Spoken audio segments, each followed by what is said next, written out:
Hi, I'm Randy Robison. Welcome to Life Today Digital Edition. I'm here with Michael Ellison, who is the founder and CEO of Trivita and the Trivita Clinic. We're going to talk about wellness. He's got a new book called 10 Habits of Wellness, and these are things that you need to know to take care of your health. Welcome. Thank you, Randy. It's a real pleasure to be here. So interesting, because we're talking about wellness. Well, let's start with wellness, and then we'll get to the habits. What exactly is wellness? And thank you for asking, because that's a big subject and a lot of people get confused in it, as far as related to it. So I'd like to give you my definition of wellness, because it's not the absence of disease. And I've had many conversations with medical doctors, because we have the clinic. And so when people come in for wellness, it's like, what is that? Well, we define wellness as having the vitality and the energy to do the things that you love and purpose to do. Okay. Like you skiing, like you doing this show, like you in your life, And then daily positive emotions of love and forgiveness, gratitude and acceptance. And then spiritually, because those cover physical, then the emotional, then the spiritual. And the spiritual is really a great one because it's developing a relationship with God, and it's having a knowledge or an understanding that He has purpose for my life. And when you live that way, physically, emotionally, and spiritually, it's really a powerful way to live. Yeah, so you're taking a much more holistic view than just a medical view of not having, I'm not sick, so I'm well. Right. Why is that so important to you? Because it's out of our wellness that our purpose is fulfilled. And really out of God's desire for us, He desires for us to be well, right? And one thing about the book, what I did is I took the book from a scientific view, a clinical view, and a biblical view. So if you go through the chapters, you'll see at the end of it, there's references in regard to, well, here's a clinical reference. In other words, there are things that you can do to lower your blood pressure. There's things you can do to prevent heart disease. There's things, that's the clinical aspect. Then there is the evidence related to biblically. Well, we are fearfully and wonderfully made. We are the creation of God, and so therefore each of us are wonderful. Well, that's a biblical view for us to understand, and that we are His temple. We are here to glorify God in our body and in our spirit, which is not ours, but it is the Lord's, is what Paul says. So I bring from a biblical, a scientific, and a clinical side into the book. By using the word habit, you're implying, I hear at least, that it's not just a fad diet. It's not just a suggestion, maybe a good idea, something to do every once in a while. This is something to integrate into your daily life. Right. Is that a purposeful thing on your part? Very much so. Because the brain, how the brain works, there's a lot going on right now in neuroscience and showing how the brain works, and it's through repetition. The brain doesn't want to be intentional all the time. It wants to create habits. Well, habits simply are the things that you do consistently as far as in the practice. And so if you can learn how to create a habit. Now, you can have bad habits, but you can have good habits. We know they're just habits, right? We know about the bad ones, right? Those are the easy ones to spot. Right. So what we do is we talk about, how do you create a habit? Well, one of the things that I've done is be able to put them into the 3 R's. You have reward of a habit. Well, that could be also the opposite of a bad habit, but let's just talk about good habits. In good habits, most of us know what we want, and we know the kind of health we'd like to enjoy, et cetera. Then that's the reward part of it. But if you're leaving it up to memory to do all the things you need to do, it's really tough to do. Now, what's the routines in life? And the routines in life allow us then to create the reminders. So, give you an example in my life, Randy. Water.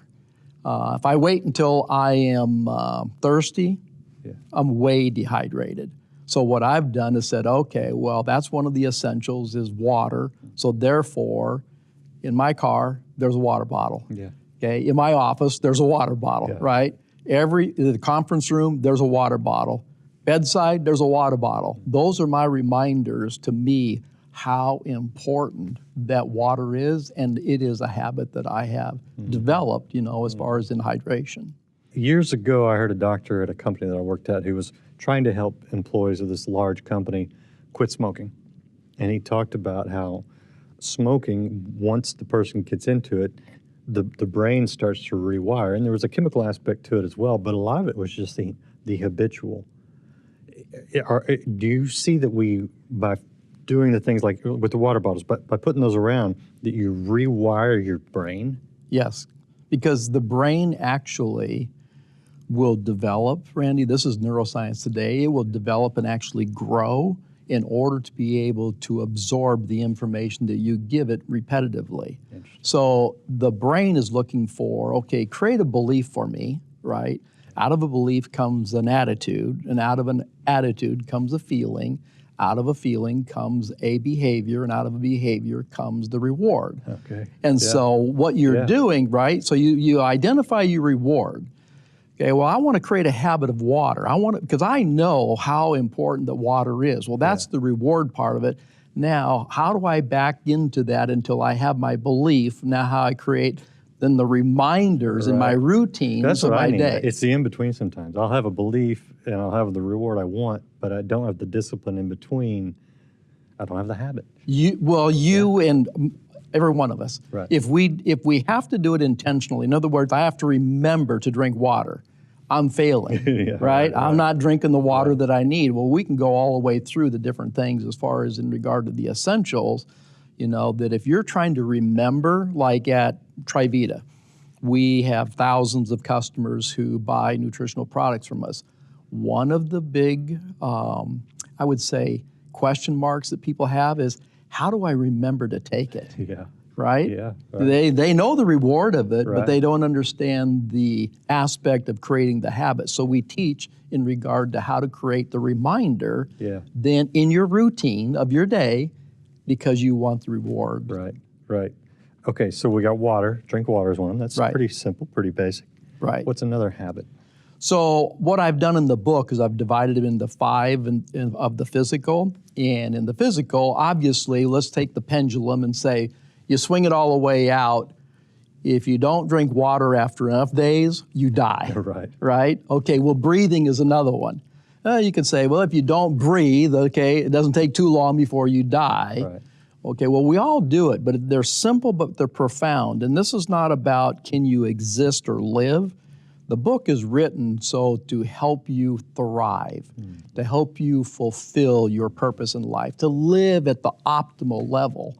And breathing, deep breathing is really important. You're a skier. You understand as far as the importance of breathing. Yeah. But a lot of people, they don't learn to deep breathe, and they end up doing shallow breathing. Well, shallow breathing over time also builds liquid on the lungs, and for older people, aging people, they have health issues, they end up in the hospital, it's pneumonia, many times it's death, right? Well, deep breathing brings oxygen in, and it's amazing. Yeah, I heard that from you years ago, and I started thinking about it, and that's something I've done since then, and not habitually, but from time to time, is in when you force your lungs open, you can feel it. Right. And then when you exhale completely and then come back in, it actually makes sense. You can feel it. Yeah. So I do it at night also for bringing my body temperature and just relaxation down is to get into deep breathing. Yeah. And it's that last exhale of you pull it from the very bottom. Yeah. Yeah, it's amazing what it does for you. Interesting. So those two are the physical. So let's go Give me sleep. one of the spiritual before we wrap this up. Well, the spiritual, develop a relationship with God. Okay. I mean, that's really big. Here's how I start my day with a habit. Okay, so I take the scriptures, I put them next to my heart, and I start my day off with this, and I say, okay, God, I receive your word into my heart, my life, and that I might not sin against you, that I would live to glorify you. I am your temple to be here on earth. That's the way I start my day. Yeah. Right? Well, then it's a matter of, reading his word, talking to God, developing the relationship, and it's all. I mean, Paul said it, Randy. He said, your body's not your own.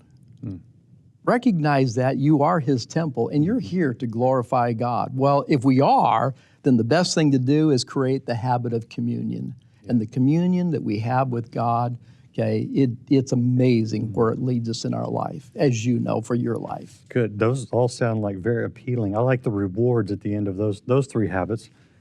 There's 7 more in here. There's 10 habits, and they're basically, they're simple things that we can do, but they will profoundly change your life. So check it out. What's the website for people that want more information? Yeah, they can about go your to company? trivita.com, Okay. TRIVITA.com. Great. Check out the website, check out the book, and you can hear more from Michael Ellison when he's on the Life Today broadcast program, 2 programs. Those are available at lifetoday.org. Hey, thanks for watching. Please share this video, follow us on social media, and subscribe to this channel.